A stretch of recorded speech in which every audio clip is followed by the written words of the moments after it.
अपनी पर्ची खुद बनाएं। शनाख्ती कार्ड नंबर 8300 पर मैसेज करें। उसके बाद जो जवाब मौसूल हो उसको पर्ची की शक्ल में सिवाय पोलिंग स्टेशन के लिख कर रख लें। इस तरह आपको इलेक्शन वाले दिन बाहर पोलिंग बूथ पर पर्ची बनवाने की जरूरत नहीं पड़ेगी। वक्त की बचत होगी और ज्यादा से ज्यादा लोग वोट कास्ट करेंगे। आज से ही पर्चियां बना लें, बाद में नेटवर्क प्रॉब्लम भी आ सकती है।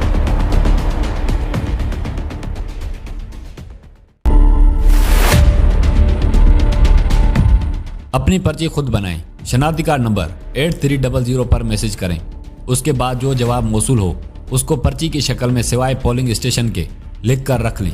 इस तरह आपको इलेक्शन वाले दिन बाहर पोलिंग बूथ पर पर्ची बनवाने की जरूरत नहीं पड़ेगी। वक्त की बचत होगी और ज्यादा से ज्यादा लोग वोट कास्ट करेंगे। आज से ही पर्चियां बना लें, बाद में नेटवर्क प्रॉब्लम भी आ सकती है।